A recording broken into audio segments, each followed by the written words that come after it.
আমি বলছিলাম শালারা তোরা 500 টাকা লাগিয়া গরিব দেশ গ্রামের গরিবের রাস্তাঘাটগুলা হইতো না, গরিব মানুষ রিক্সা চালায় খামো, সিএনজি চালায় খামো। আমি কইছিলাম 500 টাকার লাগিয়া কোনো এমপির পিছনে এমপির নির্বাচন করছে, নিঃস্বার্থ সিল মারিস। হালার বুতালারা মিছিলের মাঝে পর্যন্ত যাইয়া টাকা পাক করে। এ দেখ আমি 12 ঘন্টা ডিউটি করি, মোরগ দিয়ে আর আলু দিয়ে রান্ধি খাই, তোরা হালার বুতালারা কাম করি খাইতে আসছা।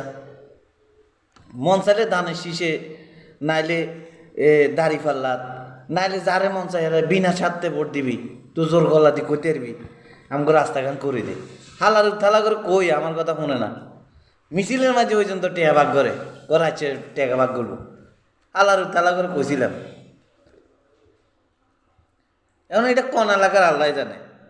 আমার নাঙ্গলগোড়ের মাঝে তো আর দেই না, নাঙ্গলগোড়ের মানুষ তো এটা তো বুঝে না রাস্তাঘাট কে করবো, রাস্তাঘাট কে করবো। আমরা তো রিক্সা চালাইলে আমার মাঞ্জা কমর ভাঙি যাবো, ঠেলা গাড়ি চালাইলে আমার মাঞ্জা কমর ভাঙি যাবো, রাস্তাঘাট ভালো না।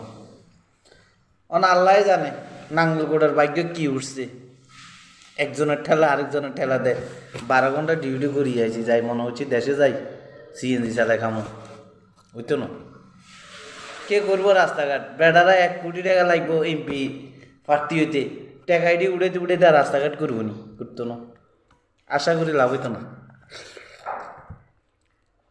12 ঘন্টা ডিউটি করে আছে, কই দেশে যাই যাবো, কই সিএনজি চালামো নাহলে রিক্সা চালামো। ঠেলারা যাই ওই এমপির পিছনে যাই, 500 টাকা লাভ বই দেয়, 1000 টাকা লাভ বই দেয়। রাস্তাঘাট কর স্যার, রাস্তাঘাট করলে তো দেশের রিক্সা চালাই উঠে খাইতে পারো, রাস্তাঘাট ভালো আছে। অন টাকা দিয়ে মিছিলে মাঝে ভাগ করিয়ে এলাই, টাকা যার মিছিলে যাইব হিয়েনে টেয়া ভাগ করিয়ে এলাই, কই ওর আচ্ছা ভাগ করেন না, কখন ভাগ করেন কি কইতাম আর বহুত কইছি, কইতে কইতে জীবন শেষ, ঠোঁট নষ্ট করে লেছি।